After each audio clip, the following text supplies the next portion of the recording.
Hello, fellow peasants. So I just got done watching the Exorcist Believer trailer. I watched it twice. It is very different from the leaked Reddit trailer that I saw yesterday. There is a fair bit more information in this, more footage.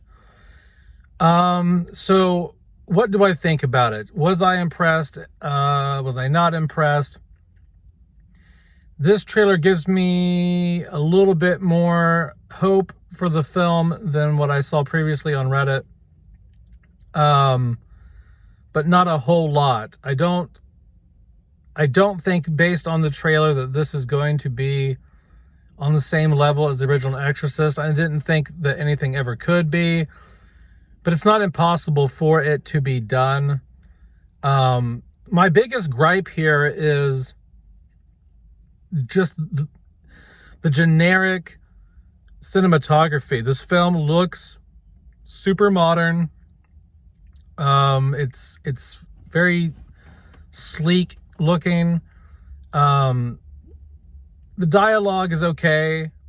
I don't care for the body in the blood in the church. I think that's a bit cheesy. The faces she makes, the editing there where it's all shaky. I don't care for that. There are some shots in the trailer that are impressive. I like the scene where, the girl's kind of laying in the bed and laughing. That kind of reminds me of Reagan. There's a quick shot of like a priest standing outside of a bedroom door. It's silhouetted and there's like shit going on in the room. That looks really intense. There's a car accident scene that looks really cool. There's some shots of a priest swinging the little lantern thing and the incense is moving around. That looks nice. There are some good shots in this trailer. So I just have to wait until the whole film is released. But overall, on a scale from 1 to 10, on how this film makes me feel in terms of wanting to see this and getting excited, I would say it's probably a 6 out of 10, if I'm being honest. I know a lot of people are like really loving and digging this trailer, and that's fine. You can like this trailer all you want. It's just missing atmosphere to me. Now, this is just the trailer. So, the film itself could have atmosphere.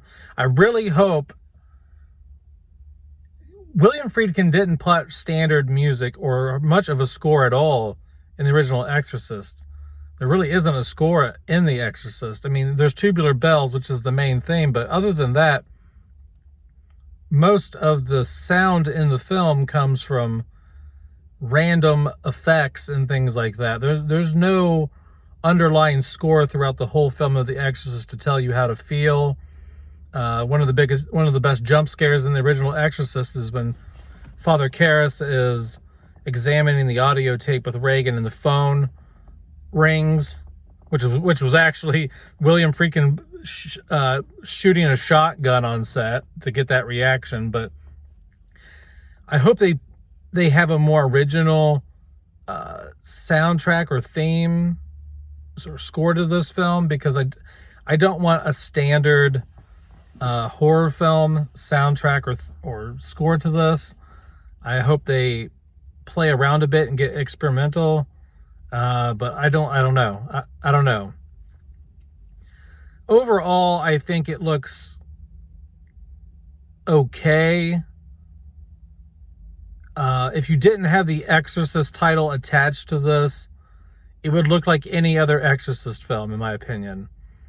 The only thing elevating this is the title itself and them playing Tubular Bells.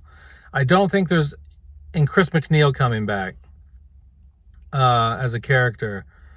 If you remove Tubular Bells and Chris McNeil from this trailer and the title The Exorcist, I don't think you would be able to separate it much from other Exorcist films. Now, to be fair, The Exorcist was the first to do exorcism films.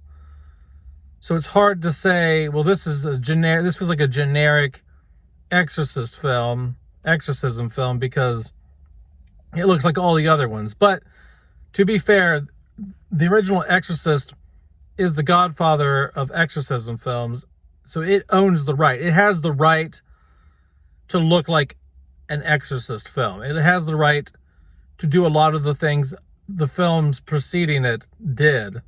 The trouble here is I'm not seeing the camera work that I want to see. I'm not getting that. I didn't think I was going to, based on the Halloween trilogy with David Gordon Green. Those worked fine in terms of Michael Myers, I suppose. I do remember being let down in Halloween 2018. I wanted some of those wide angle. I wanted some of the Dean Cundy cinematography in 2018 to mimic 1978's film, and we didn't get that. And I'm let down here. Camera work is huge, guys. It's huge, and they're fucking failing on the camera work on these sequels. Now, am I saying you need to perfectly mimic 70s cinematography? No, this is 50 years later. But for the love of God, can we have some nice still shots, some wide open shots? This film looks so closely cropped again, so sleek, so clean looking. I know that's what's to be expected this day and age, but come on, like, you know, let's try to strive to make this look cinematic as possible. And but overall, once again, it's about a 6 out of 10 for me. I'm not very pleased, and I'm not very impressed. The film, when I go see it, could sway my opinion. I'm not going to sit here and say the film's a piece of shit based on the trailer. That would be stupid. But as of right now, I'm not impressed, and I'm not very thrilled to go see this. If you guys like the trailer, that's fine. Everyone's opinions are welcome here, but I personally do not really care for this. I'm going to watch it a million times again today. Like I said, I've only seen it twice, but I shouldn't have to watch it 15 times to find it impressive. It's The Exorcist. They should have blew me away on the first viewing, in my opinion. But I'm going to still give it a shot and go see the movie here in a few months. Other than that, guys, let me know what you think down below in the comments section. If you are impressed, if you're let down, if you're just kind of meh, let me know. Maybe I'll do a follow-up video after I've seen it several times and I let it sink in. As of right now, right off the bat, my initial reaction to the trailer is not impressed. All right, thank you guys. Have a good day. Peace out, peasants. Bye-bye.